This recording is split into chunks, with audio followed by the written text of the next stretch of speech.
Welcome to the UNBC Forestry Club Podcast. This podcast is recorded at the Seaford radio station on campus from the traditional unceded territory of Clayton Tenay. You're probably listening from other places in BC or Canada or maybe around the world. We encourage you to recognize the traditional territory you get to learn, play, and live on. All right, welcome back, smart people. So today we have a really special episode to prepare for you because this is online. We tend to drive to our guests and talk to them in person. This is our online interview or podcast. And so if there's any technical problems, so just bear with me. But today I have Dr. Malcolm Cockwell joining us from Ontario. That's something. And he's the managing director for the Haliburton Forest. And one thing I'm really interested in, because I went to college in Ontario, one thing I'm really interested in is how you can have logging and ecotourism, these two things kind of fighting each other all the time to happening on the same land. And so today I'm really honored and fortunate to have you to join us to talk about that. So welcome to the podcast, Malcolm. Thank you so much. Thank you. Happy to be here. Yeah, and for all the guests that join here, and then we always want to kind of learn a little bit about you and kind of education background, how you become who you are, maybe inspire some of the younger students, kind of follow your footsteps kind of thing. So if you don't mind, just, how you become who you are and how you become the managing director for the Haliburton Forest. Yeah, sure. Happy to probably start quite a long time ago, I guess. Had the privilege growing up of being in the woods a lot and around it, and then slowly, being in the woods in a recreational capacity when I was about 10 or 11 years old. That started to be being in the woods in a working kind of capacity, like as a family. We were involved in the management of a property called Limberlost Forest and Wildlife Reserve, which is in Ontario, about an hour west of Haliburton Forest. Right. And by virtue of kind of growing up there, got to learn to drive a tractor and use a chainsaw and drive a bulldozer and all that stuff at a young age, as well as, just being in the woods and doing stuff, splitting firewood and whatever else. So I, kind of fell in love with it early in that regard. And there were some good mentors there along the way. One of whom later, probably when I was a teenager, was Peter Schleifenbaum, who you will probably remember was the, I call him the founder of Haliburton Forest. He wasn't technically the founder, but he turned it into what it is today, so he gets the glory for that. And meeting him was interesting. I think I was probably 14 or something at the time when I first met him. But it was interesting because he was the first person who clued me into the fact that forestry was a profession and was a course of study at university. Right. I think, I'm sure this is true of you and all of your colleagues at UBC or wherever UNBC. UNBC. Tomatoes. Yeah. Pretty much same thing. We're just siblings. Yeah, exactly. But true of anybody that's studying forestry, you probably didn't hear about forestry as a course of study when you were in elementary school or high school. It probably came later, unless your family was into it, of course. Yeah. But anyway, Peter clued me into that, so that was kind of cool. Then I went to university. I went to university originally planning to go to law school, and so I didn't study forestry right out the gate. I was studying other stuff with the intent of going to law school. And then I think it was following a further discussion with Peter, actually, I realized hey, this is an undergraduate program at the University of Toronto. It is way cooler than what I'm studying. And for me personally, it presented the really intellectually stimulating and personally interesting bridge between business and environment and conservation. Because that is what forestry is, right? Is that bridge, and that's right where I wanted to be. So I started studying it in undergrad. Did my undergrad. Partway through my undergrad, I had the privilege of meeting Professor John Casperson at the Faculty of Forestry at the University of Toronto, and I did an undergraduate thesis with him and some coursework. And I guess we got along pretty well, and he thought I might be somewhat competent. So he suggested that I consider doing graduate work and um, set my sights on a PhD right out the gate. So I started the master's degree, but then transferred into the PhD program a year later, if I remember correctly. Right. So I never finished my master's. I just went straight into PhD. And through my undergraduate research work, my PhD research work, I did like very operational focused research, which was great. So that helped me get like more um, into the operations side, even though I was on the research side. Right. And throughout that too, whenever I had an opportunity to travel, I took it. And so had the opportunity to go to a lot of very cool places. And what I found as a grad student was you're very non-threatening. So if you go visit somebody's sawmill, like you're just a grad student, right? So Exactly. they'll tell you anything, Yeah. and you can learn a lot if you ask the right questions. And I really, I'm grateful to those people over the decade plus whatever that shared that information. So that gets to the PhD program. I made the massive mistake of starting to work full time while I was in the early part of my PhD program. Kind of telling myself like, oh yeah, no, I'll like totally do it on the side while I'm working. My version of working is not 40 hours a week; it's like 80 plus, and so I'm more. Yeah. yeah. And so the PhD program fell by the wayside. But I kept my foot in the research game. I still like read whatever I could read. I, co-authored some stuff. I, helped out with other research projects that were going on. If nothing else, because as you know, we have a pretty active research program at Haliburton Forest. And so there was lots of other grad students coming through. So I was always happy to be involved. But a decade quickly slipped by. And it was only 2 years ago, if I remember correctly, that I had an interesting discussion with somebody else, and it made me realize, like, screw this, it's time to finish this PhD. And so I basically like killed myself for 6 months and got it done while working still, and finished her off, which was a great feeling. So that's the educational background. Yeah, maybe I'll stop there.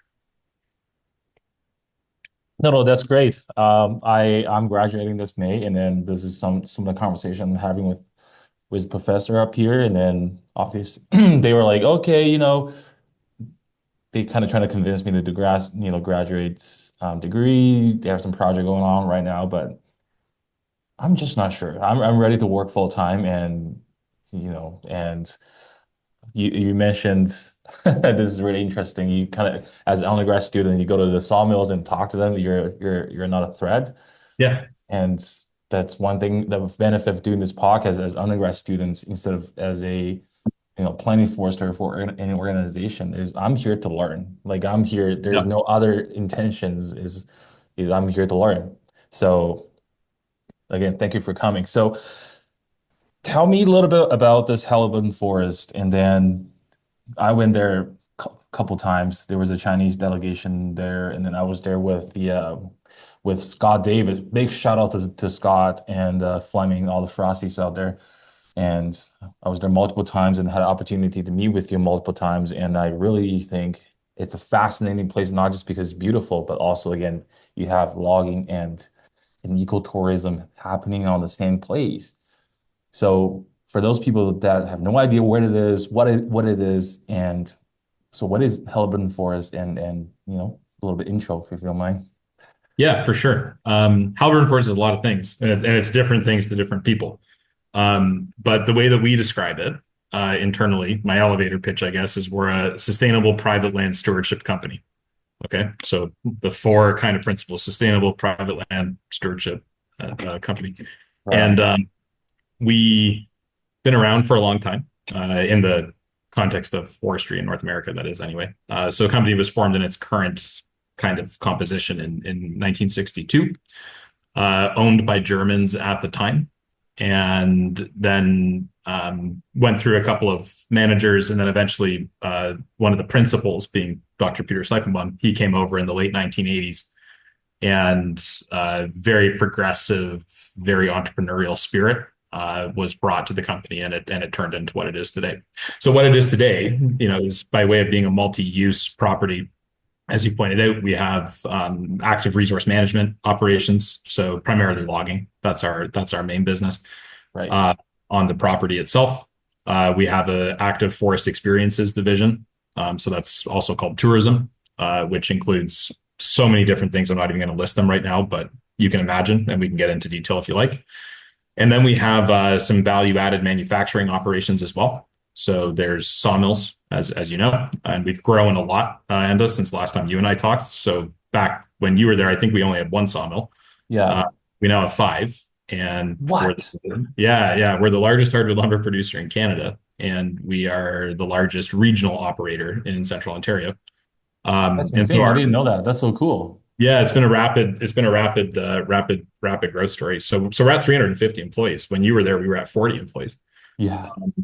So that's cool. Then we have a log home manufacturing business. So we manufacture log homes under a different brand. It's called Eco Log Homes.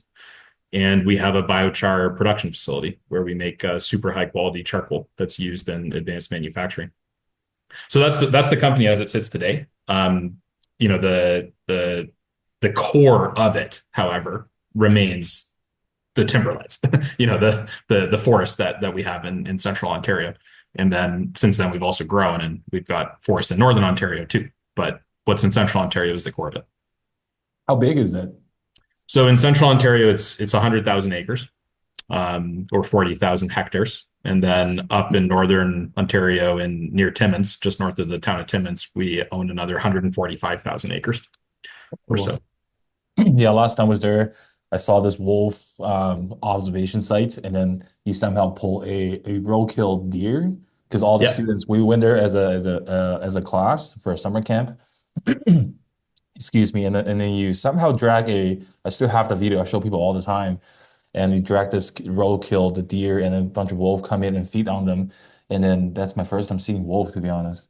Mhm. It was super cool. And then I remember went to the sugar shack, just seeing how the entire operating, how maple syrup is made, right? That's one of the icons for Canadian products. If you think about Canadian products, the first thing jump out is probably maple syrup.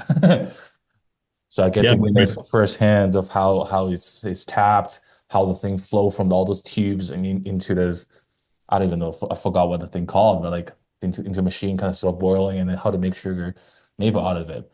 And I also remember the value added. There's a shop with all the little carving wood secondary manufactured stuff in there for sale. And I just really appreciate this entire ecosystem of you use this land for multiple purposes, which is really, really fascinating. And then I remember when I was there, I was so interested in your forest. I kept asking questions. I feel like I was so annoying to the class. They just want to move on to the next side. I'm like, hold on, one more question, one more question. Um, Tell me about those five sawmills. How much are you cutting every year? And then why there are five sawmills? Are they specialized in different things, or are they kind of doing the same thing with Yeah. production? Probably best to just start with the timeline of how we ended up with five sawmills because that wasn't our original business plan. Right. So we like the forest, right? Like we're forest first as a company. Even though we've got sawmills, we always have embraced the principle that the sawmill serves the forest, and the forest comes first. Our core asset is the forest. Our spiritual focus is the forest. Our key stakeholders, including First Nations communities, is forest focused, right? So that's the core. However, there was a sawmill at Haliburton Forest at the time that myself and our management team, like my colleagues, got involved, which Peter, my predecessor, had built in 2008-ish. And it had struggled a lot as a facility. I mean, I think anybody would appreciate that 2008 was probably not the best time to build a sawmill. Nope. But whatever. And Peter's always been more of a long-term vision type anyway, so he would have had a longer view at the time he built it than just a 3 or 4 year downturn. But anyway, that sawmill struggled. My colleagues and I got involved and took over in 2016, 2017. So our initial focus was just on turning around that facility, right? How do we make it run better? Yeah. And we always really embraced principle that you got to get good before you start putting a lot of capital into it.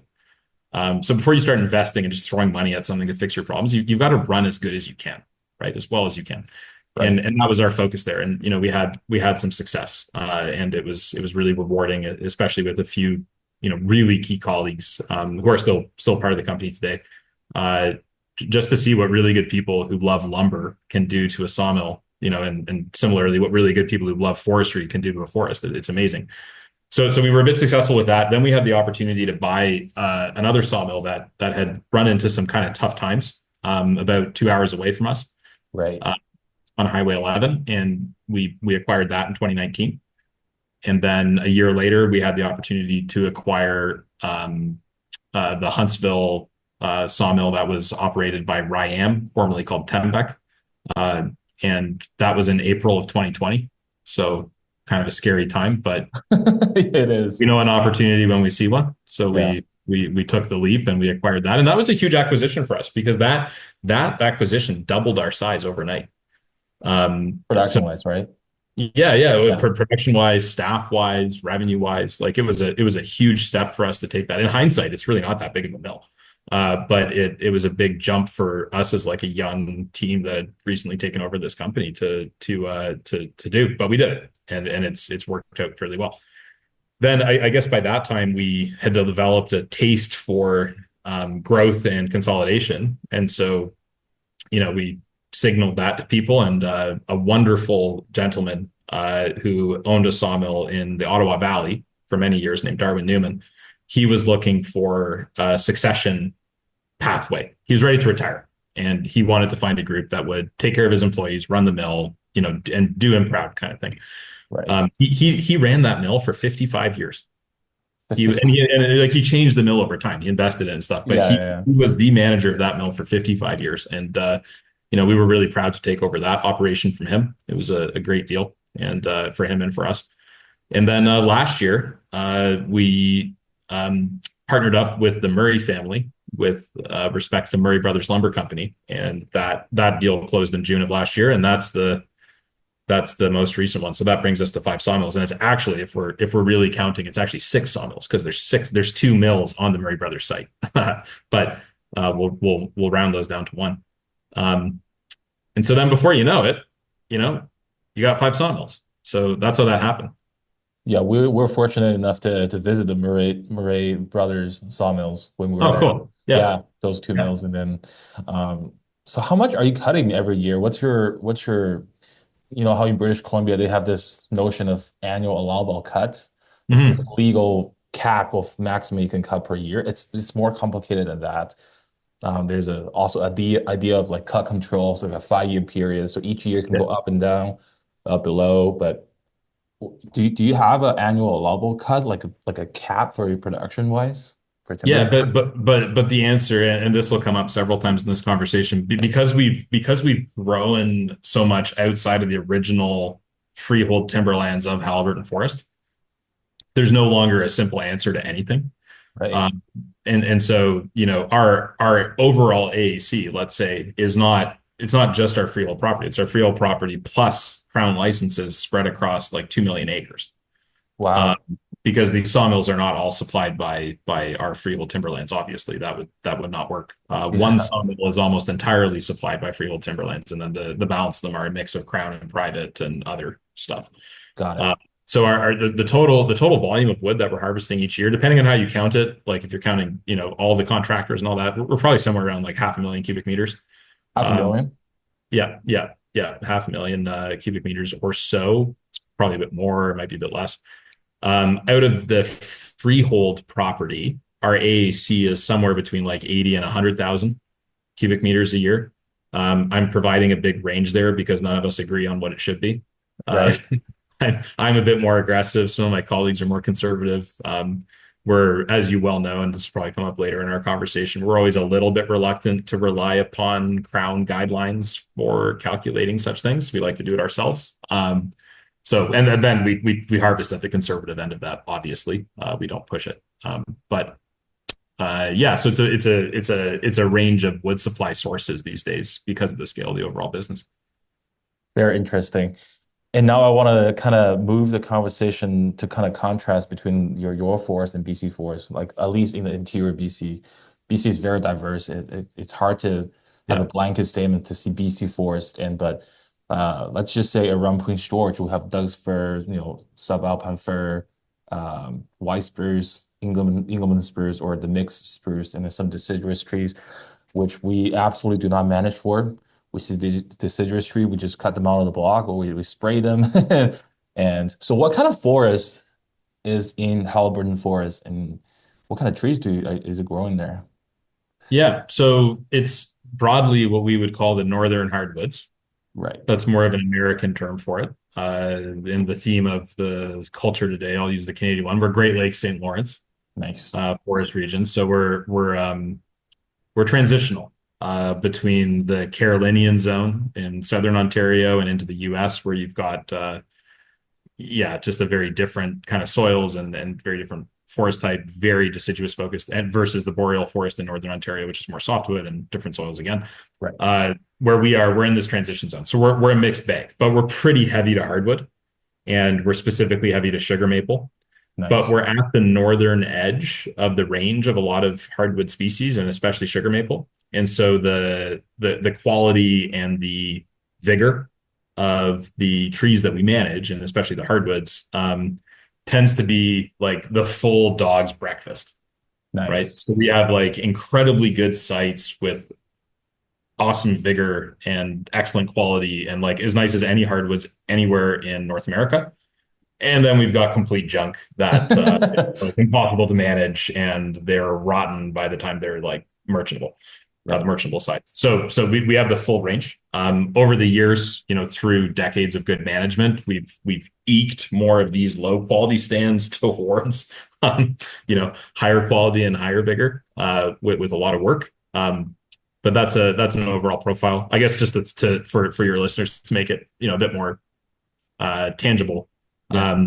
You could peg our species distribution at like 60 to 70% sugar maple. And then after that, a pretty heavy dose of beech and birch. And then just a big old mix after that. So, hemlock, balsam fir, ashes, cherry, oak, bit of pine, not much, but a little bit mixed in, spruce, all that stuff, but heavy to sugar maple.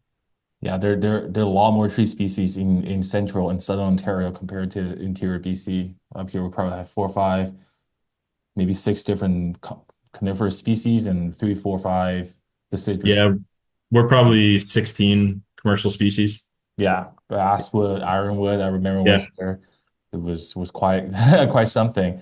And when people speaking, thinking about clear cut, I recently make a video about I kind of ask people to think about forestry. Don't think about clear cut. Think about forestry. What is the first image to jump out? I think probably most people will think about a bare ground with no trees, just clear cut and those devastated landscape.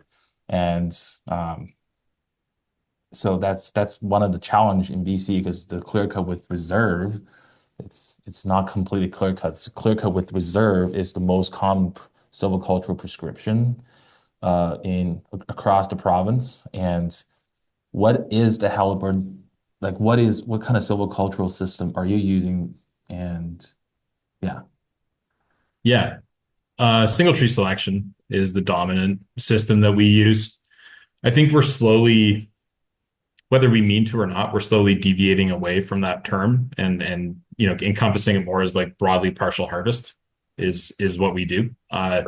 Single tree selection would still, in the classical sense, be most of what we're doing.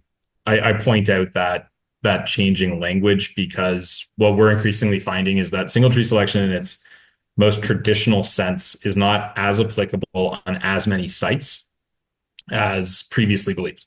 This is our view. Still very applicable on a lot of sites. But we're increasingly finding sites in the margins where shelterwood or regular shelterwood, or even occasionally, very occasionally, like less than 1% of what we do, but very occasionally a clear cut is appropriate to allow the stand to improve in vigor and diversity and all the other good stuff down the road. But the vast majority of what we do is a form of single tree selection or another. So single tree selection, can you just tell people that have no idea what it is? Just think about those people who have no idea what forestry is. And what Yeah. is single tree selection, and what is the difference between single tree selection and clear cut? Okay. So start with the obvious differentiation between a partial harvest versus a total harvest. Right. So it's not a total harvest, it's partial. And that means that there's a lot of the stand not being harvested during each cut. Single tree selection means almost exactly what it sounds like. So individual trees are being selected for harvest or for retention. And then the art of it is making the decisions about which trees should be harvested and which trees should be retained and why. But typically, what you're doing is sort of addressing a pecking order of priorities. And so, right at the top of our pecking order would be maintain or enhance diversity at every step, right? So we do not want to diminish the diversity of a stand the 99.999% of the time. You want to maintain it or improve it. Next one would be maintain or improve the vigor and health of the stand over time. And that would mean generally, the inverse of that would be prioritize the harvesting of the low quality trees, right? So that the higher quality trees and the higher vigor trees can continue to grow. Right. We want to improve the vigor by choosing trees for harvesting that will create conditions that facilitate the growth of the residual trees. So for example, if you have a beautiful, perfect, 30 centimeter maple tree, nice live crown ratio, looks good, but it's being shaded by an over mature tree that has a Utapella canker, which is an infectious disease, harvest that one Yeah. and allow the young tree to grow better. So, that's kind of oversimplifying it, but that's the principle of it. We tend to manage the full range of size classes. So as you can imagine, we're coming into these stands that are typically uneven aged or at the very least uneven sized. Right. And we aren't just cutting out big trees or just cutting out small trees. We're managing the full range of size classes in order to achieve that pecking order that I addressed before. Right. So single tree selection, we kind of joke about like BC for obviously it's a joke. BC forestry is take the best, leave the worst until the worst become the best, and we come back and take it again. So that means just we always take out the big trees and take the most productive sites, take out the forest around town, and then we kind of slowly moving further, and then take out those like low productivity sites, and that just there are lots of complicated reasons for that. I don't know if I want to jump into it, but a single tree selection for my understand, how I understand it is you take out the worst tree first. You take out the tree with really poor vigor. They call it UGS, unacceptable growing stock. I don't know if probably you can explain that better, but basically take out the worst trees and then you leave the best trees in there, and then hoping you can just keep coming back and then take out, kind of, it's like a stand improvement treatments. Do I understand that right? I think you've pretty much got it. Yeah, I mean that's the principle of it. The devil's in the details, of course. Different prescriptions for different stands, right? So Right. you gotta know what you're walking into in order to know what you want to walk out of, right? Right. And so we would develop like pretty detailed prescriptions for every cut that we're going to execute. But the fundamental principle is you're going into the forest to make it a better forest. Right. And what does better mean is one of those details that can get a little Great sticky. question. Yeah. Because different people have very different views of what is better.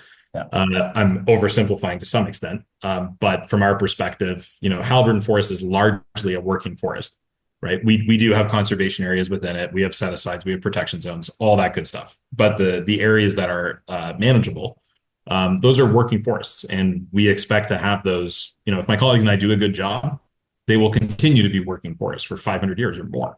Yeah. And that means that we want to make sure that in 20 years or 25 years or whatever rotation we're applying, when we come back or when our successors come back, we're coming back to something better than what we left, or than what we walked into originally. And you achieve that by, most importantly, creating conditions that facilitate the growth of high quality, healthy trees in the future. Yeah. But also by actively taking out the trees that have either done their job because they're mature, they do not stand to improve, or that are inhibiting the growth of more attractive residual stems. It's really, just to throw a bit of history at everybody, like I think it's very important to understand to some extent the history of how these silvicultural systems were developed and conceived, because the Please, history yeah. is where all of that's where all of the beautiful truths and learnings exist, but it's also where all the really silly, ignorant assumptions were made, Right. and it goes both ways.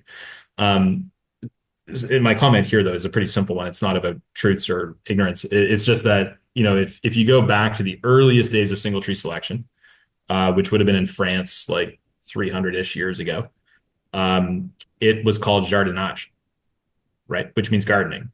Yeah. And if you think about somebody in a garden growing carrots or beets or something, you're going into gardening and you're pulling out the weeds, and every now and then you're spacing out the vegetables so that they can get bigger. And conceptually, that is what single tree selection is doing.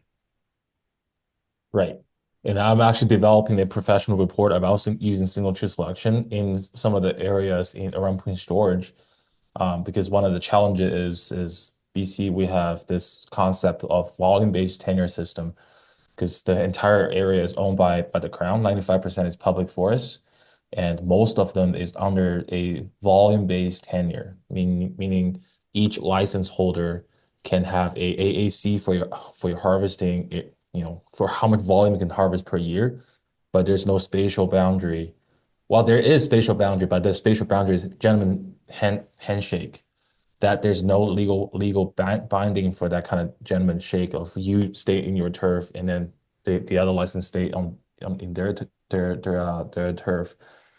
So people kind of come into each other's turf sometimes when there's a shortage of fiber, and then they kind of fight for the timber. So there's not, how you can think about single tree selection. You have this kind of ownership, air quote ownership of this area that you can manage for long-term investment, right? Because the first entry, if you want to improve the stand condition, the first entry probably not going to make a whole lot of money, because you're taking out all the UGS or the trees with the lower vigors and then crook and leans and everything.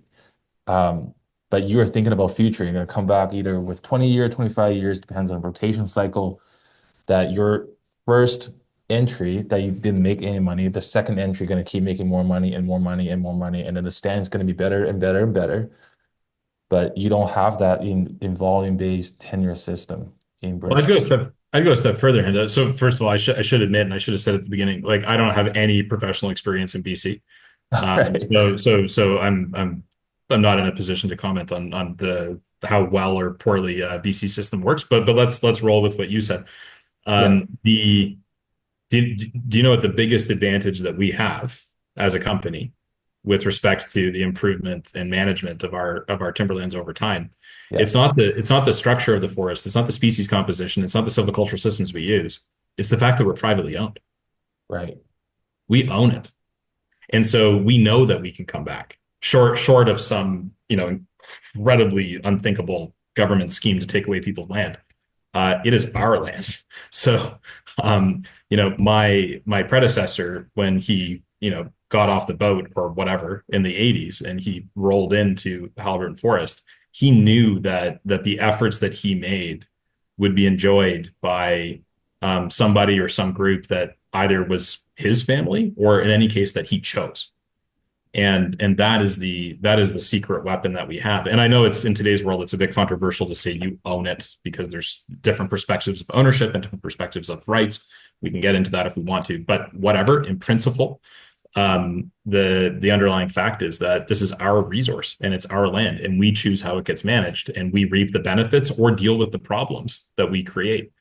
And I think if you look at the regions of the world that have the most sophisticated and advanced silviculture and forestry operations, you'll find that there's a very, very high level of private land ownership. Yeah. Like So, for example, Scandinavian forest, like in yeah, Sweden, and Finland. taking an example, and I know you're the one who's supposed to be asking the questions, but I'll ask you, what part of the world do you think has the most advanced forestry sector? What do you learn about or read about as being the most advanced in the Europe. Totally. Do you know how high the private land ownership percentage is in Northern Europe? How much? Like over 90%, Oh, right? wow. In the different regions, it might be more or less, but land ownership is very high. And even going a step beyond that, It's not just that so much of the land is privately owned. It's also that so many individuals are landowners, Right. right? So there's a lot of small holdings that many families would own this or they'd own that, and they take their forest seriously. So Malcolm later contacted me, and he wanted to say private ownership account for about 60% of the forest, but the private forest provide about 90% of the timber to industry. Just a little correction here. So that's a key differentiator. And I'll go one step further. Sorry, I'm kind of No, no, going go. off on this point, but one Oh step yeah, go further. ahead. The best jurisdiction that I've worked in North America from a forest industry point of view is in New Brunswick. And we were very involved in operations in New Brunswick. New Brunswick has over 50% private land ownership. And it has some large freehold owners that have done incredible things for sustainable forestry across Canada. Sometimes they get criticized for this or that, but at the end of the day, they've set a standard for what sustainable forestry should look like, and the Crown is playing catch up much of the time. So my ultimate point there, just to bring it back to what you were saying, is that you know we're in the region we're in. We're working with the species we work with. We've got the markets we've got, but what allows us to do really, really good forestry with a high level of confidence is private land ownership. That's been a really sensitive topic in British Columbia, and because BC is the first province that signed off on DRIP or DRIPA, which is Declaration of Indigenous Peoples Act, and kind of under the Canadian Constitution, kind of give the Indigenous people, we can't, like, our development cannot impede our way of living, like hunting, fishing, and I think is a great act. And in British Columbia, we have over 200 First Nations kind of thriving in the history of this whole province. And so British Columbia in the past have tried multiple times try to convert this volume-based tenure system that you don't have this air quote ownership of this piece of land. It's kind of like a timber extraction kind of mindset, right? Because you come here, you take it, and then go to another place and take more, and then go to another place and take more. But so people have been talking about this, converting the volume-based tenure to area-based tenure since 1980s. So basically, you have a spatial boundary. Essentially, it's not private land because it's public owned, but you have a spatial boundary. You have this exclusive timber harvesting right. And Yeah. then, so whatever the management silviculture prescription you prescribed, you can eventually get the returns. For clear cuts, you probably have to do spacing. You probably have to, fertilizing. But if you don't have a guarantee of getting these investment back in the future for in a volume-based tenure, people are just not going to do it. So this conversation of converting volume-based to area-based, but the pushback from the public is we don't want to privatize our crown land. Is this public-owned forest or public-owned land? We don't want each company to have privatized that area and then kind of do too much management on it, and then it's because it's public owned. And Mhm. the second pushback is how do we divide the pie? Because right now we don't, how Ontario have sustainable forest license, everything is set, right? Pie is already split, but we don't have that. Who gets more productive site? Which nation gets more productive site? Or which organization gets more volume and bigger? And it's just really hard to split this pie. So this is one of some of the challenges and major Mhm. pushback from previous The attempts. the those are those very good points. And those are two very different issues. Yeah. I have a comment on the first one and thoughts on the second one too. So on Yeah. Yeah. the first one, it's it's always interesting, I find, because I'm a uh, I don't really hide the fact that I think that private land ownership is superior to crown forest ownership, right? I'm pretty Yeah. open about it. Yeah. And if nothing else, this podcast will blow that. The the thought that always comes to my mind when people, raise the concerns that you just raised, is, just asking the question, well, what are you worried about losing? right? In the event, and I'm speaking in Ontario context. I don't know the BC context well enough to Yeah, totally comment, fine. Yeah. but in Ontario, like central Ontario, where we participate in the management of crown land, I ask like, what are you concerned about? Like, what are you worried is going to happen? Well, I don't want to lose the opportunity to go hunting, fishing, camping, hiking, whatever. No problem. We can solve that. Let's adopt the European model, right? Where you've got, they call it every man's rights, right? It has a different name in Finnish and Swedish and all the other languages, but the principle Yeah. is you can go anywhere, Yeah. right? And so you can, yeah, sure, no problem. Any crown land that has been privatized, the public has the right to go hunting, camping, fishing, hiking, whatever, and do other non-consumptive stuff. So they can pick berries, they can pick mushrooms, they can't cut down trees. But you know what? You can't do that anyway. Yeah. You can't do that right now anyway. You can't just go on crown land and start cutting trees. Now that's not allowed, Yeah. right? And so you're not really losing anything there. And I find that concern is often also shared by people who are from urban parts of Ontario who have never actually exercised their right to go to crown land. They go to Algonquin Park, right? Which is awesome because Algonquin Park's great, but they're not actually using this resource that No. they're concerned. So that's kind of my view on that bucket of issues is like whatever rights people are concerned about losing, they could probably still have fulfilled through a privatization of the productivity of the land. The second topic is way more complicated, and I don't pretend to have answers to all of it right now by any means, because you do have rights holders and stakeholders whose interest goes beyond hiking, hunting, camping, and fishing. That, Yeah. for example, would include in our region around here, Williams Treaty First Nations, right? Those are not city dwelling campers, right? Those are First Nations people who have been here for since time immemorial and who have participated in the management of these lands since time immemorial. And they would very likely have a very different perspective than some bureaucrat in Toronto on how such land should be privatized. So that's a complicated issue. And then your comment, I think that's actually a great analogy to say, how do you split up the pie? And there's two levels of splitting up the pie, right? There's the economic benefit, right? So who's got the beneficial ownership? But then there's also at the end of the day, we're talking about land. There's a geographic aspect to it. Yeah. Because an acre of land in the middle of nowhere is not the same as an acre of land on the side of the highway, and that's not the same as an acre of land that has a rare orchid growing in it or whatever. So that's complicated. I don't have all the answers thought through. What I do hope we do as a society, though, is at least have that discussion sooner than later, and recognize that there's what the principle that does matter is confidence and security and stability in forestry lends itself to really good management. Yeah. Yeah.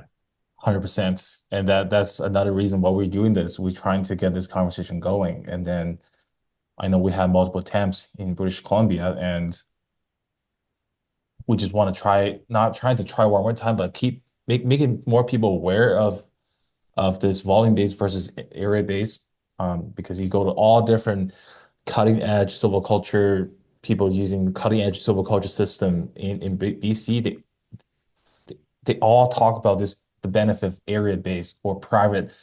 What kind of mechanism you can have this security of your investment right now, and then you have this reasonable expectation for return in future, given a private land or area-based tenure, people kind of need that for alternative silviculture prescription other than clear cuts. So we're trying to ask professionals and people, and then kind of feedback and how we can move this forward. And there's some new things, and we have a minister of forest. One of the mandate he got is introduce more community forest, which is another Right. area-based, which we're gonna talk to the community forest executive director in a month, kind of pick her brain about how this thing can move forward.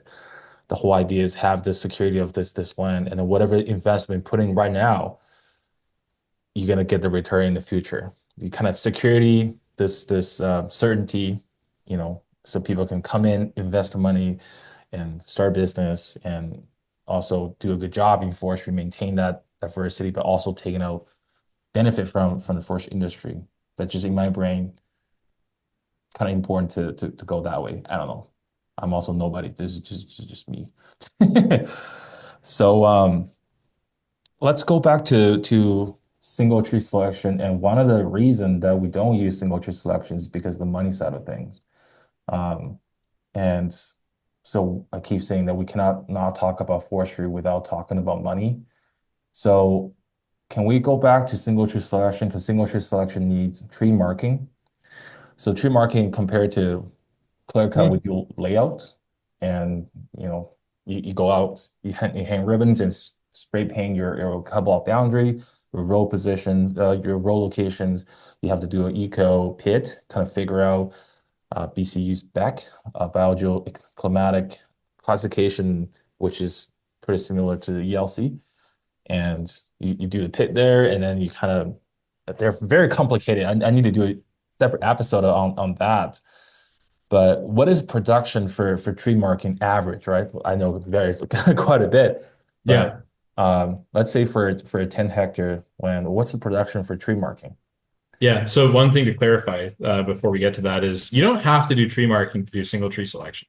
Oh, It usually is done in some areas like Ontario right, and the Lake States. I'd say it's common-ish. right. Um, and Appalachia and whatever. Like some of the hardwood regions are more into it than others. But you don't have to, right? Like Cool. you can have an operator that knows what they're doing and understands the prescription well enough to be entrusted with the responsibility of making tree selection decisions. Right. Often we find that the operators prefer if it's been tree marked before because it allows them to go into a production mindset. They don't have to be balancing a silviculture mindset with the production mindset. It slows them down. They don't like it. But nonetheless, like there are places and situations where you don't actually need somebody to go out and do tree marking. With that said, in our area, I think a good tree marker making an effort and in a reasonable stand would do 15 to 20 acres a day. How much When per hectare is that? 15, how 20? many hectares? That's like 6 to 8 hectares. Okay. Yeah, yeah. I think right now when we've got like 5 feet of snow out there, you're not doing that. Or No. not 2 days in a row anyway. No. But yeah, like you can cover ground. It's probably easier to explain it as a cost. And I'd say like the cost of good tree marking these days in single tree selection in central Ontario is like 80 to $100 a hectare. So it's a big investment to make. And you do it because you expect to get a better result. But we increasingly ask ourselves, how many areas do we really need to be doing this in? Are there more sites where we could work with the right contractor who has the right equipment? Because keep in mind, our forest here is very variable and our terrain is even more variable. And then our contractors are quite variable. So if you can match up the right contractor who has the right equipment in the right block, do you really need to go in a tree market? Or maybe what we could do is tree mark the first, let's say out of a 100 hectare cut block, we could do the first 50 acres or 20 hectares to kind of give them a sense of what we're looking for. Right. And then could they just make the decisions after that? So we're kind of toying with that to try to control the cost, but nonetheless, we still do basically tree marking everywhere. Do they do like a cut block, like the boundary layout? They kind of ribbon or use paint to mark the boundary of this block and then put in the road. Is that a thing in Central? We do all that too. Yeah. Yeah. Is it by tree marker or is it a separate? No, it might be like if the tree marker is an experienced and well-rounded individual, like sure, but I'd say typically no. Typically like block layout and infrastructure plans and whatever have happened, and that's how you know that you're going into that block and you know what the prescription is, and then tree marking happens because you obviously don't tree mark before a prescription is developed. That'd be Yeah. crazy. You do it in like a sequence. So usually it's not the same person, but in any case, even if it is the same person, it's not the same person on the same day. Right. Right. Yeah. Yeah, 100%. And for each entry, for each rotation, normally, again, forestry is there must be like ranging quite a bit, but like what is average percentage in terms of basal area? How much basal area do you take out each entry? And Yeah. what's your target? Varies a lot, but 30% is a decent proxy to use for true single tree selection, somewhere in the 30% range. Right, 30%. And that BA is the metric you use, right? Do you use like volume? Do you use like No, BA is the right metric. Okay. But we're like our Haliburton Forest specifically. I'm not speaking on behalf of Ontario. Like Haliburton Forest specifically, we're kind of like silviculture nihilists. Like we like to think about things a lot Yeah. and question everything. And I think we see BA as a very important tool. Like BA is an important input in your decisions and in your analysis. But it's not the only metric because, for example, you might go into a stand and take out way less BA or way more and still be doing single tree selection because your focus in that case is on manipulating the overstory, right? To focus on crown spacing. Right. So BA is kind of an afterthought. You're like our focus here is crown spacing and controlling the light to facilitate the growth of whatever crop trees we've identified. The BA will be what it is, and therefore our return interval will be what it needs to be. And then the rotation, what I learned is 20, 25 years. Is it true though? Do you find that's a true number after 20, 25 years? Do you think it can come back and then kind of meet that? Do they even grow that Yeah. one third of the BA? Did it grow back in 20 years? So that's like that is the epic debate I think that is happening right now in central Ontario, and in the hardwoods of Ontario, because there are a lot of stands that have massively disappointed in terms of, and I'm talking especially on Crownland, Right. that have not grown. They're not ready for management again, and they are 25 years plus since they were last cut. And I think there's a bit of introspection as to like, where did we go wrong? Did we just think about single tree selection incorrectly from the get-go? Or did we accidentally over harvest 25 years ago? Like we cut more than we thought we cut, or was the post-harvest mortality higher? There's a lot of those questions being asked because it's looking like what was advertised back in the day as a 15 to 20 year rotation is actually going to be more like a 25 to 30 or even a 30 to 35 kind of year rotation. We're having the same discussions on our property. I think we're generally in better shape than most of the areas surrounding us, but we have the same issue too, where, I was actually just on the phone last week with like our chief forester, and we were spitballing about a part of a couple of blocks within our property that we're finding are on paper, they should be ready to go and they're not. And we know that they were well managed 25 years ago because they were managed by Peter Schleifenbaum, right? So the good work was done when they were cut last time, but for some reason they're not responding the way that they were expected to, and that's concerning. But I'm giving a very complicated answer to a simple question. Rule of thumb, 20 to 25 years, that generally works. Yeah. But these complicated things, that's what I'm interested in though, because we also have a research forest in Prince George, the Eliza Lake Research Forest. As far as I know, they're the first one, at least in the modern era, they're the first one using single tree selection in coniferous forest around Prince George. And then for a rotation cycle in the clear cut setting, we're thinking about the rotation cycles 80 years, meaning that you cut it, the forest is going to be ready in 80 years, you can go for another cut. That doesn't count as commercial thinning, pre-commercial thinning, right? It's another cut in 80 years. But this Eliza Lake Research Forest went in and then used single tree selection, took out 50% of the BA. So it's not 1/3, it's 50% of the BA. So the question is, when is going to be the next rotation? And we don't know because there's no previous data. There's no baseline data. And then industrial logging starting 1950s around here. So what's 25 minus 1950? Not even 80 years. Yeah. So It's complicated and depends on, you can pencil it out, based on like, okay, well, of the residual stems, what do you expect your post-harvest mortality to be? So like, those are netted down, and then what's your growth increment? Like how much do these trees grow up? And we've been amazed in some cases as to how, like even in my career, right? Like how rapidly a vigorous tree on the right site will grow if it's given the chance to do so.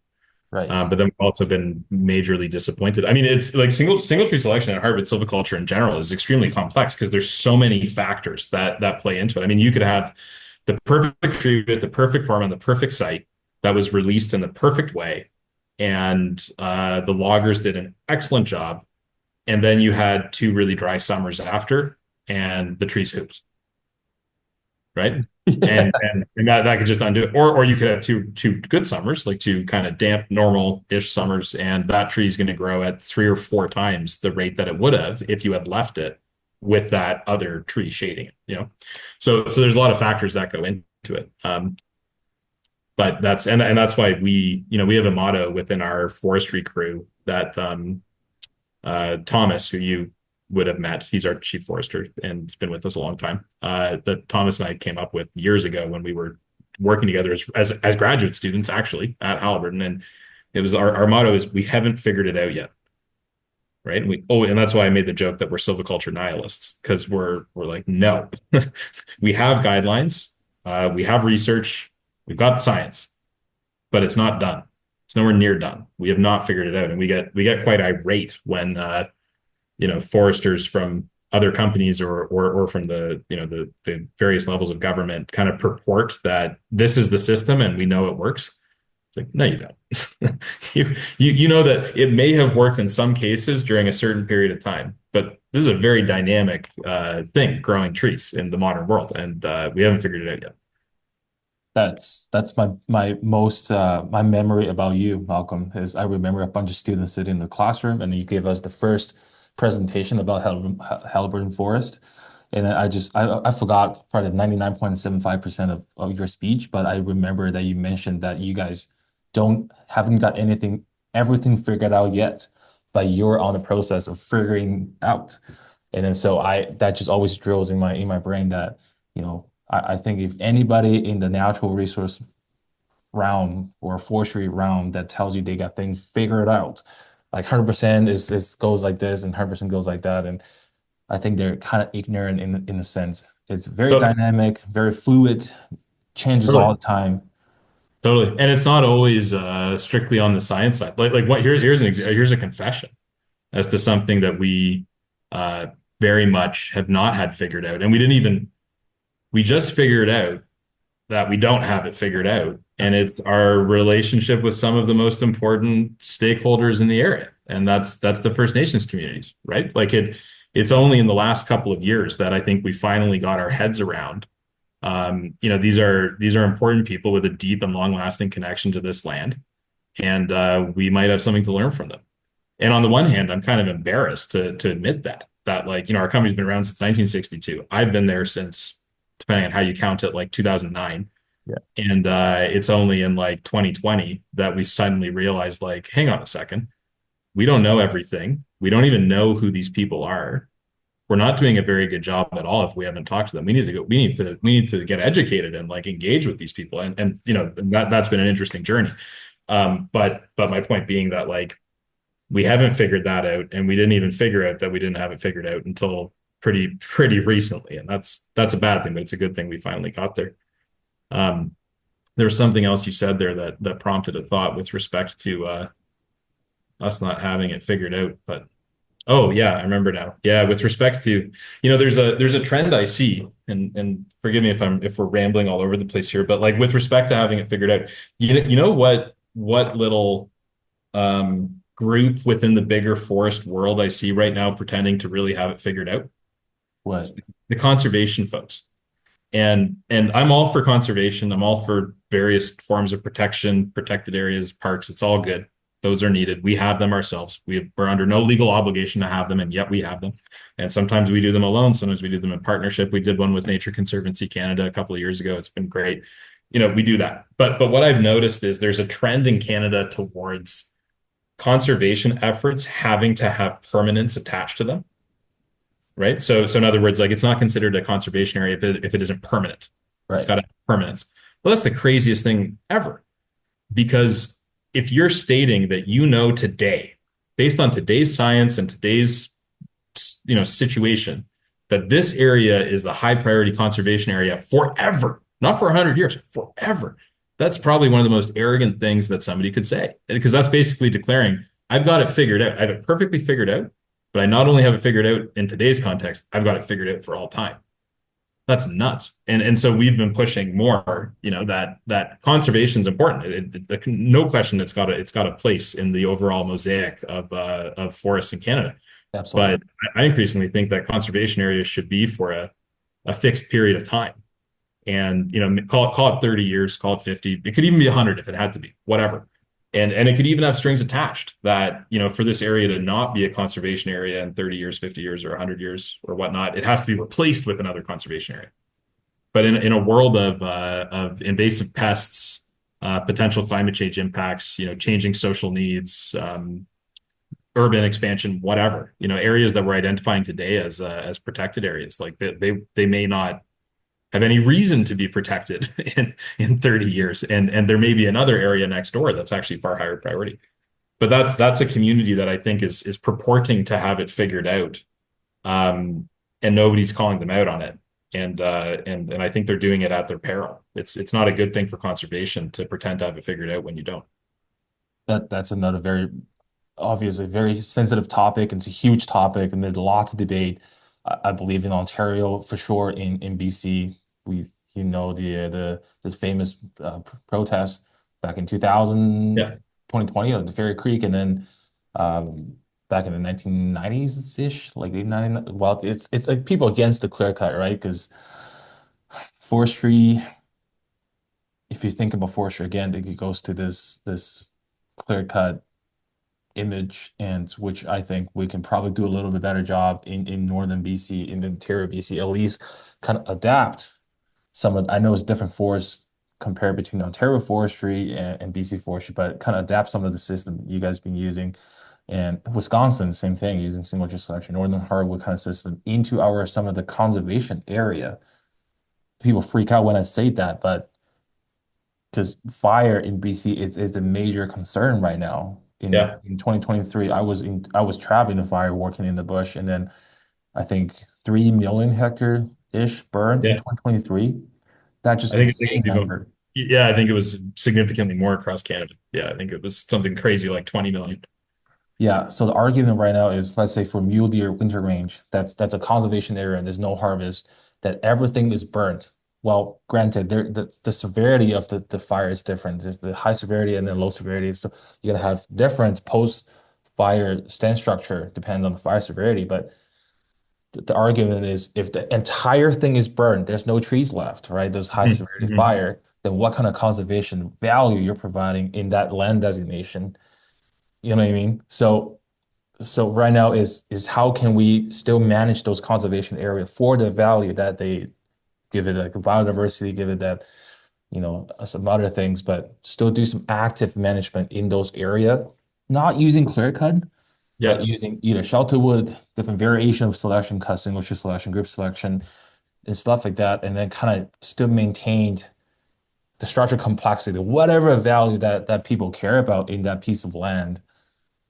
So that's just what I'm trying to do with my professional report, and kind of explore the opportunity and challenging of using single tree selection in some of those really sensitive area, the old growth deferred area, some of the ungulate winter range area, or even Hmm. park. People freak out when I say that all the time, but that's why I want to do this podcast so much. Is yeah, kind of go in there thin a little bit and reduce the fire hazard a little bit. So yeah, not using Clerica, but alternative silviculture prescription. So I mean, the principle that you're laying out of like an outcomes-based approach to conservation is like music to my ears. That's what all conservation should be, where it's not just a line on a map and saying nothing is allowed to happen in here. It's rather saying we're managing this. Yeah, it's actively managed, right? This is being managed for ungulate mast provisioning or for biodiversity or for whatever, choose your conservation objective, but it's active management. And sometimes the best active management is doing nothing at all and staying out. Sometimes that is the best management approach, full stop. But sometimes it's not because you have some other thing happening, like fuel loading or a windstorm goes through, yeah, and it becomes a big blowdown. Well, I mean, shit, if it's a traditional conservation area, you're not going to go in there and do anything. And that's crazy. If that area was established to serve a different purpose. So yeah, active management's the way to go, but with an outcomes-based approach. yeah. Provincial wise, I think there are more talks right now that there's a big Kelowna fire last year or 2 years ago. So people have been thinking about doing some active management in some of the because BC managed forest for the look too. We have a visual quality Sure. objective, and some of those area was conserved. Or so right now they're thinking about going in there and do some fuel loading reduction or fire mitigation, just stop the clone of fire or even jasper fire, things like that from Yeah. happening. And obviously, it's another controversial topic. Is thinning going to help fire or not? But it's just ongoing debate and conversation, and that's why it's so interesting, this field, because people have different views and objectives and perspectives comes in and have that healthy debate and conversation, which is really interesting. That's something I like to do too. So is there any stand replacement disturbance given the wind, fire, insects in Haliburton forest? Is that a thing at all in your 100,000 acre Yeah.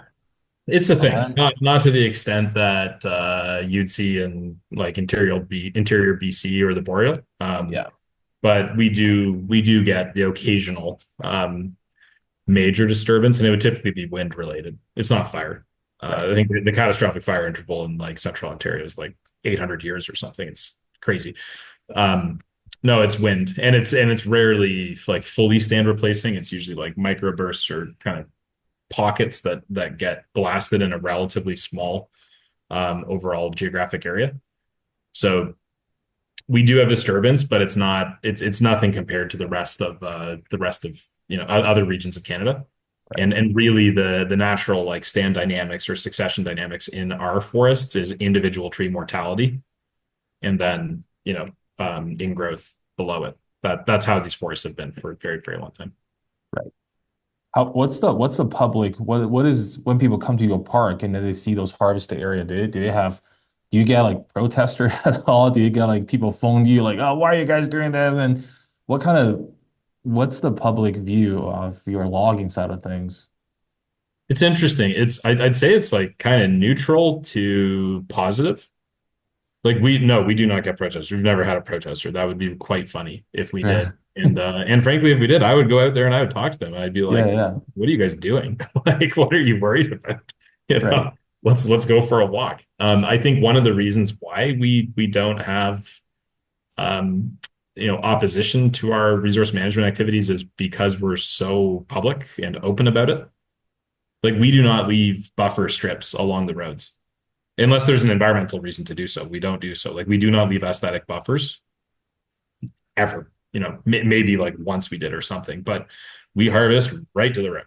And the landings you've seen it, they're right on the road. And you've got like cyclists going by and joggers going by, and they're kind of it's right in their face. And we occasionally try to be strategic with where we put signage so that people can see a sign. So for example, we have like a very interesting study that we did in a pretty actively used part of the property. I won't go into the details of the silvicultural study, but it involved some small clear cut areas, some shelterwood areas, some crop tree release areas, and some control areas. Cool study, very jarring visually. And so we deliberately put signage there because a lot of people go through there and we knew that people were going to see this. And so we have signs that say like, hey, this is a research study. Here's why we did clear cutting. And here's why we have these other treatments in play. So I think that helps that we're so open so much of the time with it. I think the other part of it is like we benefit from a good reputation that was earned over many, many years, largely under my predecessor's leadership. Where, as you know, like we were the first company in Canada to be certified by the Forest Stewardship Council, and we've maintained that certification today. Does that certification actually make us more sustainable than we would be if we didn't have that certification? Not really. It's an accreditation that validates what we're doing, but it doesn't like make us that much better. But it does give the public comfort in when they see something that what they're seeing is the real deal and what we're saying is true. right, Because if it wasn't, we wouldn't be FSC certified for the most part. right. So that's helpful. I think the biggest thing though, and this goes to your previous question or comment about like multi-use and the fact that we have recreational users on a property that's being actively managed, is it comes down to expectations management and communicating what's happening and why, and not being afraid to say to people, like this is a working forest. Yeah, This is not a big park. Right. This is a working forest that happens to have conservation areas and it happens to be multi-use, but it's a working forest and that's what you're going to see. And then it also means sometimes they're managing the expectations of our logging contractors and the people on the forestry side of it. So, like for example, during the summertime, our loggers cannot start working early in the morning on a weekend, right? We don't allow that to Oh, happen. because they don't want Yeah, to hear the machines. yeah, exactly. Yeah. We don't allow. I think if I remember correctly, we may have changed the rule last summer, but we don't allow trucking in the property at all on weekends in the summer. And that drives our logging contractors nuts because they want to go when the going is good, but this is the trade-off. We're not going to make somebody who came up here to go camping listen to a log truck blowing by at 4 in the morning. It's just not in the cards. So it goes a bit both ways, but it's expectations management for all the stakeholders that are involved. What kind of machines do you mainly use? What kind of logging machine do you mainly use? I see these forwarder, harvester. So at the moment, but this is changing very quickly, we are desperately clinging to all of our cable skidder contractors for as long as we can. So a lot of our logging is still chainsaws and cable skidders. Oh, wow. Yep. That will not be the case in a couple of years, unfortunately. But we love that. And some of it's now like feller bunchers with cable skidders. We try to avoid grapple skidders where we can because our terrain is quite challenging and we find it gets messy. But it does work in the right spot. It's just not as versatile. Right. The full mechanical approach, like cut to length in the woods, we do it currently. We welcome it. They do a great job in the right stands, but we're not. We don't love it if we have another option because, first of all, the trail coverage is high, and secondly, the merchandising is comparatively poor. Right. And we always say to ourselves, like the money is made or lost on the landing.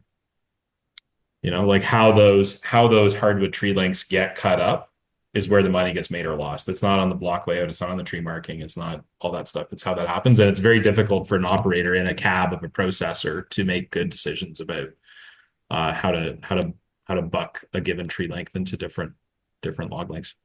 Right. And then when I was there a couple of years ago, well, 6 years ago, you mentioned that you were using hores to skid wood. Is this still a thing?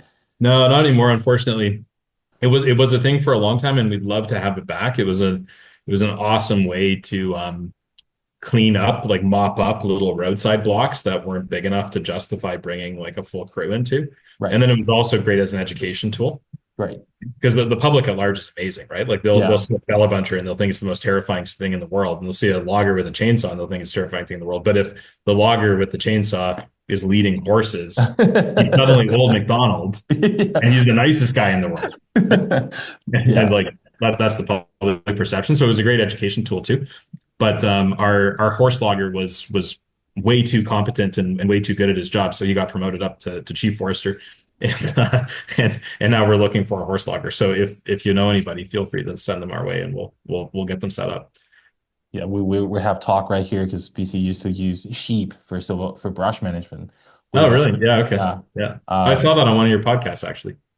Yeah. Yeah. Cool. And very sadly, I think 1970, 80-ish, the Roundup came up and then completely changed the whole industry. But there's talk right now that we need to stop spraying our lands and stuff like that. And then anything in forestry is controversial. Like anything, pretty much everything in forestry is very sensitive. Yeah, no, forestry's got and that goes back to that expectations management thing. Like I think forestry has we've been dealt a pretty shitty hand, right? Yeah. As a sector, and I mean I shouldn't really say it that way because we dealt it to ourselves.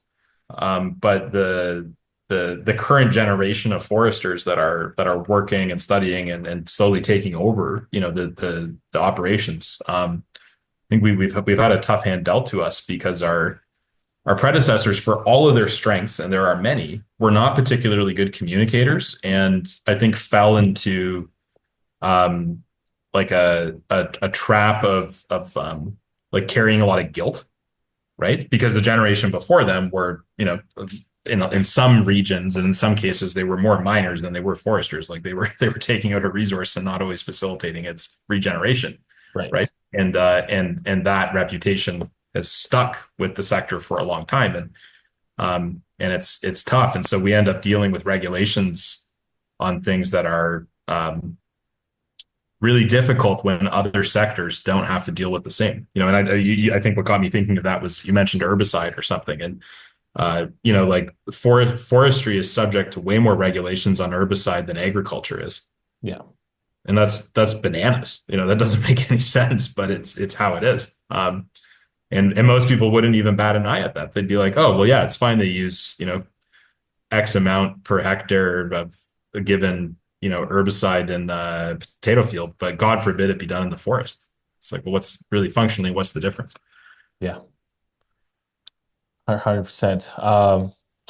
Let me go back to the money side of things because whether we like it or not, we live in a society that we pay all the bills with the money bills, right? With the currency bills. So I just yeah, if you don't mind, I just ask them a question about the money side. So how I just try to understand how you can use single tree selection also make money out of the forest. So you use chainsaw, which is faller, and use cable skidder. These are lower production system compared to machines, let's say harvester, like a harvesters, right? They're way more efficient. Why don't you use a harvester instead of using chainsaw? Is it Efficiency of any equipment is relative to the context in which it's being used, right? right? So in a what's a good example? Like in a black spruce stand in northern Ontario, flat ground, frozen conditions, a processor and a forwarder is going to be a lot better than a guy with a chainsaw and a skidder Yeah, behind. But put the same groups of equipment into extremely hilly terrain with lots of moving water, like creeks and stuff like that everywhere, exposed rock and big timber, like big hardwood.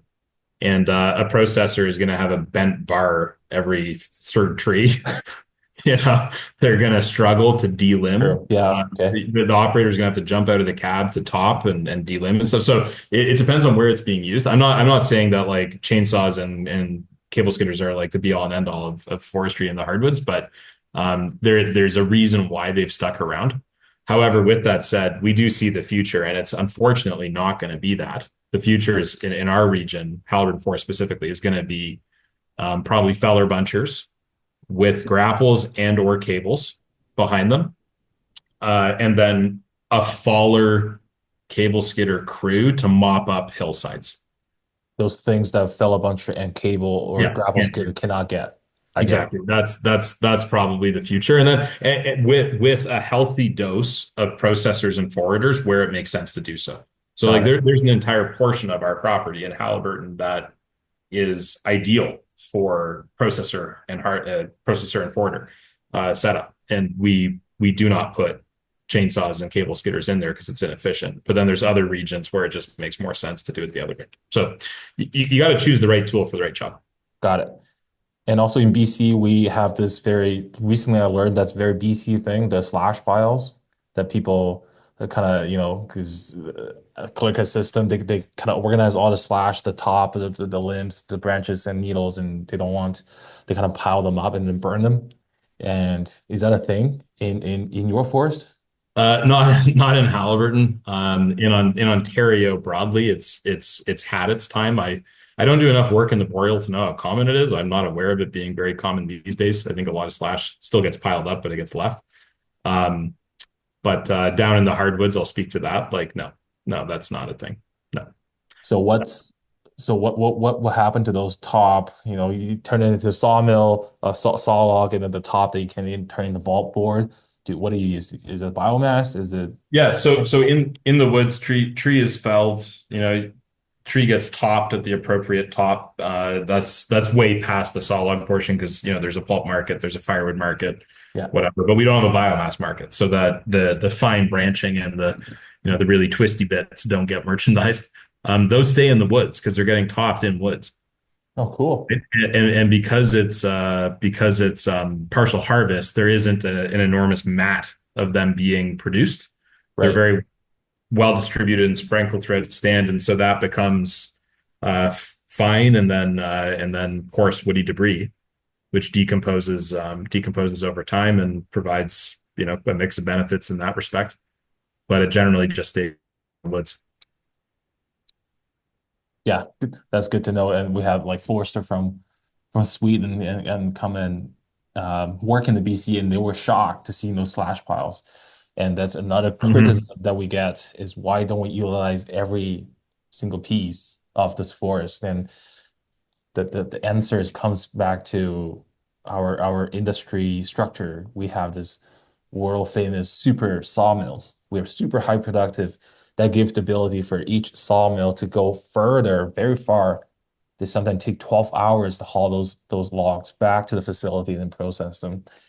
So it doesn't make sense. Like those small chunk, those topped area branches, they don't pay the bills for truck them from the block back to the facility. And so that's another challenge Yeah. that we face. Yeah, I wouldn't pin that on the sawmills though. I think there's if you were you to go to like say a random cut block in northern Sweden or something and watch the how the wood makes its way through the supply chain, I would be willing to bet that that slash is not going to a sawmill 10 hours away or 5 hours away or whatever. It's going to a biomass energy facility 45 minutes away Yeah, and or whatever, and that makes a market for a low grade uh, forest product that otherwise has no business attached to it. right. And that's really one of the things that I think we are most lacking here in Central Ontario. We do not have a strong market for our low grade wood, and I it's see. a massive frustration on sustainable forest management. We've got intermittent pulp markets, we've got intermittent firewood markets, but we do not have a biomass market. And the strength of the pulp and firewood markets is not particularly notable. And having cogen or district heat or some other form of energy demand for wood would change the entire game Right. in a good way. I overheard like the China wants like all those low grade lumber, raw log, whatever goes. You can ship them to China because they kind of want them. Is that true to a sense? Uh, It's I mean, there's a lot of fiber flowing to China. Yeah, I don't know low grade. uh, Anyway, product you're referring to. Yeah, but no, there's lots of fiber that flows to China, no question about that. And a lot of fiber that flows the other way too, across the Atlantic, like to the Middle East and elsewhere. Um, but sometimes, the forest product sector is fascinating because like sometimes somebody else is better at doing something with a raw material than we could ever be. right. And I sometimes get a little like irritated with the notion that like exports of raw logs are bad. There's this principle that kind of gets thrown around, and sometimes it's true. Like sometimes it's really a shame that we're sending forest resources in an unprocessed condition to another country. But sometimes it's like, well, this is just the fact, right? There is no changing the fact that, just taking an example, like the Chinese economy is better set up to handle this particular product that would otherwise not have a viable market here. It is totally okay that that resource goes over to them for them to do what they do with it. Um, so I always feel like there's a bit more behind the curtain than the notion that we just need to process it all ourselves domestically. 100%. What what's the log price like in general? I can give you a number for BC. In December 2024, the average interior log market for spruce pine for SPH is 120.48 per cubic meter. Um, that's just average. Um, and I remember a couple years ago, I was watching a presentation from the Woodlot Association in Ontario. I remember the number floating around for beech maple kind of forest is like a 150-ish, even higher. Depends That on the sounds very high, but it right. depends on what it is. Hardwood markets in particular are very complicated. Like I generally think hardwood merchandising, because that's what we're getting into if we're talking price for logs and stuff. Yeah, Hardwood merchandising is more complicated than softwood merchandising. For the most part, there's a few exceptions to that, but broadly speaking, it's more complicated. right, Because you not only have a size dimension to it, but you've got this very complicated quality matrix that's layered on top. right, And so just to throw an example out there, like in some regions of the hardwoods of North America right now, you would have your highest grade log could be worth, it's hard for me to convert it to tons because it's usually done in the board foot, but I'm going to use very rough numbers. Could be Yeah, like 100%. well over $1,000 a ton, right? And then you go down a level and you're at like 500 a ton. Then you go down a level and you're at like probably 200-ish. And then you're at like 80, and then you're at like nothing, right? So you have Right. this massive spread of how logs could be. And this log that was right at the top could end up being this log simply because it's half an inch too small, Yeah. right? Or maybe it's the right size, but it has one branch knot in it in the wrong spot, and it's going to get downgraded. Right. So it's hard to say what the average is worth. I'd say like your bush run in Central Ontario, your bush run of mixed hardwoods should be somewhere in the like 80-ish, maybe a bit higher, maybe a bit lower, depending on the quality and size and species mix, all in, like delivered to the mill 80 per cubic meter or per ton per? per ton, but it's almost the same in hardwoods. Right. Yeah. So Interesting. hard to compare to that stumpage number that you tossed out. Like it would be that is like we're the furthest thing from apples to apples there. We're like cats to bananas, Oh, you know? sorry. This is not stumpage. This is the raw Okay. log price on the market. Stumpage Okay, is way lower. Okay, it's Stumpage still cast to way bananas. lower. Yeah. Yeah, it's still cast to bananas. It's it's gonna be totally different. Yeah. Yeah. Stumpage, there's a very complicated appraisal manual in BC to calculate stumpage, and then varies your haul distance, your back. And it's a 200-page manual you have to follow. And there's a Wow. position the people doing permitting forestry is kind of estimates the stumpage and then apply for the cutting permits and stuff like that. So it's really, really complicated. I'm actively trying to find professionals and trying to jump in this rabbit hole and kind of explain how it works in It's BC. it's too bad because if it was privately owned, you wouldn't need that manual. That's also true. If it was That's private, also true. save a lot of paperwork. Yeah, I know. Yeah. And I know for single tree selection and then for tree marking, you have a single tree selection guidebook. Yeah. Is the blue one that we learn in college? Is that one you use? It's still, yeah, it's still very much in use. There's been updates done and additional guidelines put out there, but Big Blue is still The big blue, a pretty go-to resource. Yeah. the famous Yeah. big blue. I probably put a photo on the YouTube and people can check it out. And Yeah. this is It's very worth fascinating because you have the resources you have the guidebook to follow. I like to consider, and I was told by multiple professionals in forestry that guidebook, you cannot treat guidebook as a recipe because every forest is different, every single site is different. So it's again, you can't have a blanket guidebook that covers every ecotype. So what's your thoughts on that, on the Ontario guidebook? And then, if you want to change it, what should be changed and stuff like that? Yeah, it's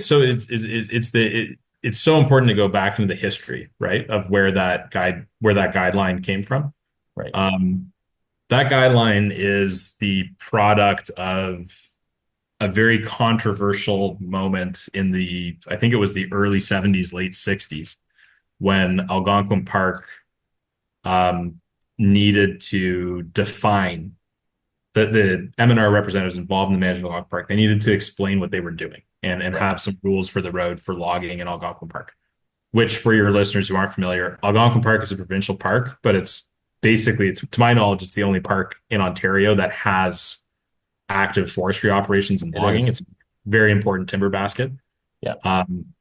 And probably worth mentioning, just while we're talking of history, it was originally formed in the 1890s to be a strategic timber reserve. It was not formed to be a park. It became a park later. So, in terms of its intended use by the provincial government over the years, it started as a timber reserve and then it became a park. But nonetheless, today it's a multi-use forest. So anyway, back to the guideline. It was the original draft of the guideline was put together in response to a requirement to regulate and kind of advance logging in Algonquin Park and make sure it was a good job. Mhm. Good job done. So that's draft one. And then over the years, more stuff got added, and so on and so forth. And then eventually became, basically the Big Blue in the 90s. And I think a prettier version was made in the early 2000s, and it stuck around. What's I think important to note, and I say this without without trying to be critical of my predecessors and the very good foresters who had a lot of input into the development of those guidelines, is like there weren't a whole lot of fundamental updates made between the early 70s and the 2000s and even today, I would argue. Right. But a lot of science happened, right? It just Yeah. didn't make its way into the guidelines, and some did, but some didn't. So I guess to summarize my view of that guideline, it's a great book for people who are getting into forestry, or if they own a woodlot and they want to learn about single tree selection and shelter wood and different ways of managing hardwoods. It is a fantastic document and it's worth flipping through. For those who are actively practicing forestry, still a great document. Just acknowledge that probably like 30% of it is made up. and that it was made up for good reason. And it was because at the time it was put together, there wasn't as much science as there is today. And what I would find a worthwhile exercise if somebody's really into this stuff, like somebody owns a hardwood woodlot and they want to self-educate on how to manage it in like kind of a David Thoreau type way, get the Big Blue Book from Ontario, get the US guidelines as well, and download everything that Ralph Nyland has ever published and read all that. and you'll be in a good spot, because you'll kind of see in between the lines of like, hang on a second, like that doesn't line up with that and all that. So it just needs some addendums added to it to make it more comprehensive. Can you give me one thing? I think that also kind of back to your PhD research, and then one thing that you will improve, like one thing you would change in that guideline that you think will make sense in a practical sense.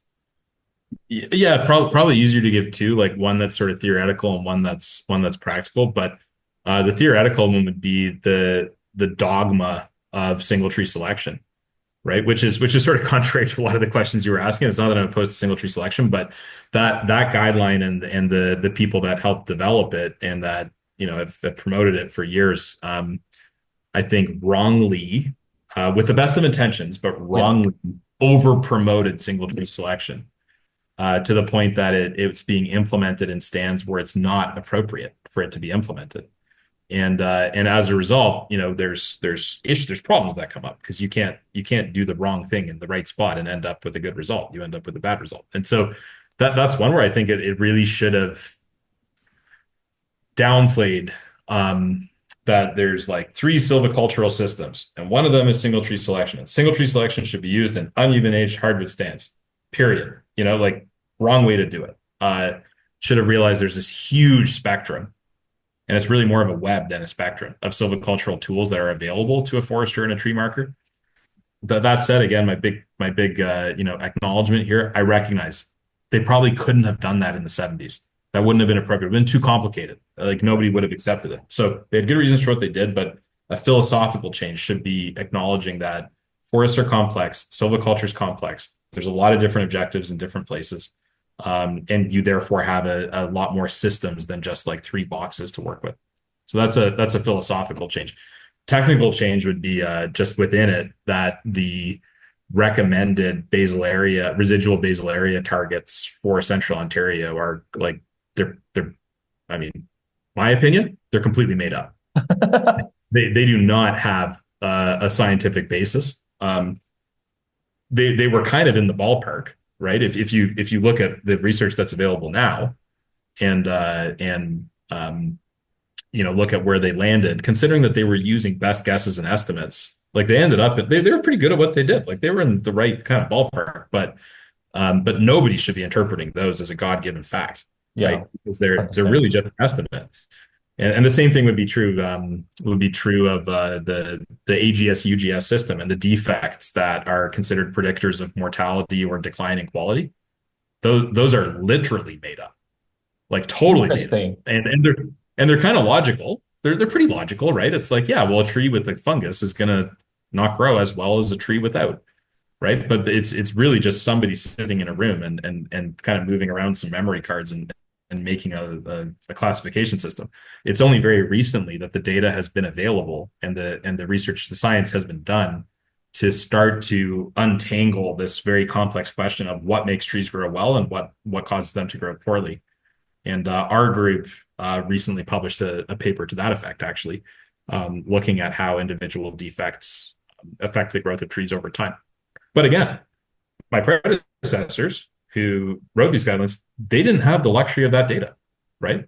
And they also didn't have the luxury of powerful statistical programs like R to do the math. It would have been ferociously complicated to deal with like 20,000 observations collected over 60 years in 1972. I don't even know how you would do that kind of analysis back then. It's tough enough to 100%. do it today. So they did a good job with what they were doing, but I think it's, there's changes to be made, and we've learned a lot as a profession since then. Yeah, should probably update that guidebook. Okay, I'm really I you sent me a couple of paper. I didn't read every single one of them. Kind of read the abstracts, and then I found it really interesting that there are people actually studying like having a scientific evidence to support or disapprove some of the things that's in the big blue, and then um and kind of make it better, which I'm Yeah. trying to convince. Sorry, are you going to say something? Sorry, yeah, I was going to say like, and credit to the provincial government of Ontario. Like there is a contingent that is open to revision and is changing it and putting out new guidelines that are more open-minded and all that stuff. So it's not like we're still in a situation of like total dogma. I think there's a receptiveness to the new information that's available, but it should be an ongoing thing, for forever, really, until we figure it out, which we won't. So. Totally. And that's what I'm trying to convince the forest manager at the Eliza Lake Research Forest. They did a trial in 2023. They cut it in 2023 using single tree selection in interior BC, which is, I don't know, I ever heard of that happen before.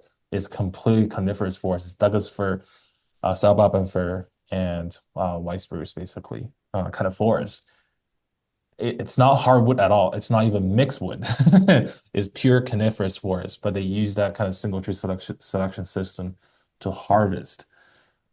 And I don't know if you agree with that, but if you think of from the silviculture, like the I, silvic of these trees and Yeah, the that was going to be my question or my statement is I know a little, I mean, obviously I know a little bit about the sylvics of those species and but before commenting on if it's the right silvicultural system, one must understand the sylvics of the trees, right? Like yeah, are they gonna survive? Are they gonna grow? And, I wouldn't I don't think I should comment because I don't know enough. but I guess I want to say is maybe next time you're in town or not in town Yeah. in BC, I would love to have you to kind of connect with researchers up here. And then at John Prince Research Force, they did a thinning. I don't really know the silviculture, like the name for that, but it's basically Liam Parfit is really famous. We kind of call him the forestry star up here. He's advocate for the thinning process. It's basically clear cut trails in there and then 15 meters on both sides and then kind of reach in and start doing some thinning operations, very Yeah. European style. Commercial thinning. Yep. Yeah, but they do that in a not a plantation. It's kind of they call it natural forest, a primary forest, and never been Sure. harvested before. So kind of want to connect you with those people, kind of doing this research, and then kind of I don't know what kind of new idea or conversation can come up out of that. But that would be really interesting. Uh, Hmm. yeah, but my whole point is this visual presentation of single tree selection. Most people walk into that if you don't tell them if it's covered in snow, they don't see the stump. Most people won't even know that Hmm. it's harvested block, which is it, which I just wish more people can know that. And obviously, when you're marking trees, you have the biodiversities in mind. You're leaving those cavity trees. You're looking for like things on the ground, and then it's I don't know. I think it's better system compared to clear cut, obviously, but in some of the sensitive area, probably it's just me fantasizing this, So, Just but I, don't project your fantasy on the fundamental sylvics of an individual species. That's the key. yeah, So if it fits, it fits. But it's always tempting. And I remember Peter Schleifenbach, who I've mentioned a few times in this. He had a couple of um, pithy maxims that he kind of shared, over the years. And like one of them, for example, was forestry is not about managing trees. Forestry is about managing people. I always thought that was a good one. But another one too was I won't remember exactly how he said it, but it was something to the effect of you got to be really careful with how you allow aesthetics to influence your tree selection decisions. And he was talking in the context of single tree selection, but Right. it always bothered him when people said, when they walked into a harvest block and he would say, "What do you think of this?" And he'd say, and somebody would say, "I really like how this looks." And because his point was that, like, you've got to, true scientific approach to forestry, you've got to disentangle the aesthetics from it. Because often the right thing to do is really ugly, at least for a period of time, and it doesn't look good at all, and then it comes back and looks good again. So anyway, there's a couple of comments like that I've always got bouncing around my head. I don't necessarily agree with all of them, but they always get me to think about if I'm looking at things the right way.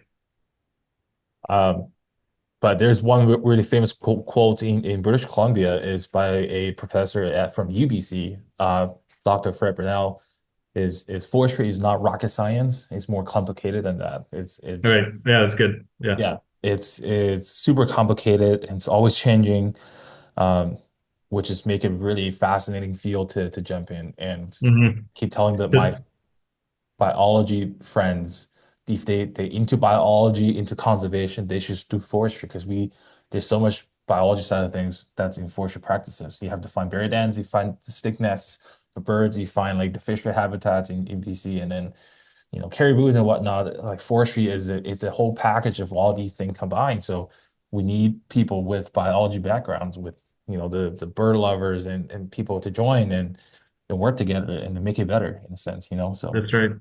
Your comment there reminded me of one I used to say to tree markers when I was training tree markers, like earlier in my career. I did a fair amount of that. We'd hire somebody and they'd have to get trained, and you want them. We always view tree marking not while it might be on the pay scale, it might be close to a more entry level position in forestry, at least when you start. From a responsibility point of view, it's way higher than that because the tree markers are artists holding the brush on the canvas, right? Like they're making the decisions on what's going to happen in that forest for 50 years or 100 years. But I would always start off, the first thing I'd say to a tree marker when I was training them is tree marking is as complex as your level of understanding, right? So if you don't know a whole lot, it's actually really simple. It's like go find trees with defects and put yeah, paint on them. yeah, Easy, right? But as you start to improve your knowledge and your understanding and you read more and you stay up to date on the research, tree marking starts to become very, very complex. And yet you still be able to make decisions quite quickly. Like you've got 10 seconds to make a tree selection decision when you're tree marking, but it's as complex as your level of understanding. I always felt it was important to get exactly what you said, basically the exact same thing a second ago. And important that people coming into this profession realize that right from the beginning, that this can be a really easy job if you want it to be. If you 100%, just don't pay attention, and it's just get the wood out 100%. cheaply and just work within the law and whatever. But as you learn, if you really believe in it, it becomes all consuming in a good way and very very intellectually stimulating profession. Totally agree. And I feel like we can chat forever, but I kind of need to wrap this up. So I have two standardized questions I ask for every single guests. So there's one policy you can change, give it whether it's Ontario forestry policy or you probably don't even know a whole lot about BC forestry policy, but let's just say Ontario forestry policy. If there's one thing you can change that can make whatever thing's better, define what better is, whatever, however you want it, what would be the one policy? Either add it or amend it or delete it. So which policy would that be? Or a Really, general direction? I didn't stew on one, so I can't think of. I'll probably think of a better one later, but I'm gonna come up with a slightly controversial one. If the provincial government could do one thing, add one law, it would be that nobody is allowed to talk about climate change or spend money on climate change mitigation or do anything related to climate change until we figured out invasive pests. And I don't actually mean that exactly the way I said it because that's crazy. You don't deal with those things sequentially, but Right.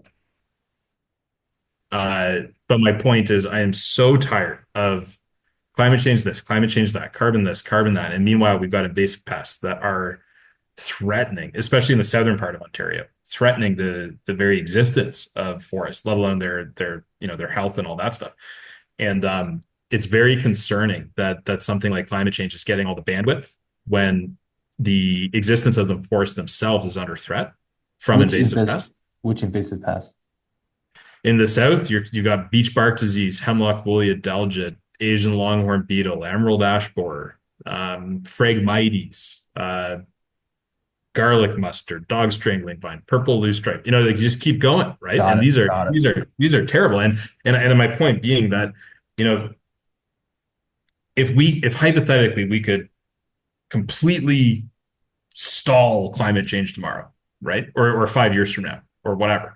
We eliminate emissions and global cycles do their thing, and it either the trend reverses or it stabilizes the way that we hope we'll be able to make it do.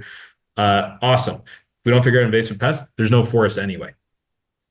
Forests are done, at least in the southern part of the province. And then so if I had to on the spot here come up with one draconian rule that Premier Ford and others could come up with, it's stop talking about climate change. That's important too. Yes, let's figure that out. But invasive pests are a massive problem, and it requires resources for research and coordination at the borders and training in forestry schools and so much more. And not to mention mitigation of the impacts in the forest themselves. Right. Right. So, like for just as an example, $2 billion program, there's funds available to plant trees on agricultural land that's being converted to farmland, or abandoned agricultural land anyway, that's being converted to forest. But no such funding to do invasive pest mitigation or recovery, right? And I'm not just looking for a government handout here. It's more of an overall principle that Right. like climate change is fine, it's an issue, but invasive pests is a bigger issue and a much more present issue that's going to have a huge impact in the near term. Yeah, and I want to, I feel like somebody's gonna jump out and really disagree with what you say, and I just want to talk to those people that we still a platform, or I wish people can still listening to some of the opinions that people might not agree, and we just want to create a platform for people to come and say, and then also be minded. I'm asking this question on the spot. Malcolm didn't have like 10 years or like a couple of years to come up with this really solid point, so this is like a on the spot kind of question. You think I'm going to get some hate for that answer, Enda? I don't know. It's obviously it's going to be a controversial topic, and I just want people to calm down a bit if they're really getting mad right now. I just want people to stop. That's one thing in forestry: stop demonizing each other and then jump on conclusion all the time, and really this emotional conversation that people just have a calm. You can lay out your opinions. It's your opinion. It might be right, it might be wrong, and it's important we still listen to each other. And probably one of the biggest reasons we're having this podcast is having people with different perspectives come on and share their views, their opinions, whether they're right or wrong. I'm not here to judge, and the audience can come up with their own conclusions. But I think it's important for people to share their opinions, and that's why I'm here. Good. And any thing you want to say for forestry students, maybe in Ontario, in BC, like what is your message for those people who's going to be the next patch of forest manager? For sure, that I think people getting into forestry now are getting into a good career at a good time, right? There is a wave of retirements happening across this sector, and that's too bad because a lot of people retiring are great foresters, very knowledgeable, built a lot of what we benefit from today. But nonetheless, that creates opportunity. Right.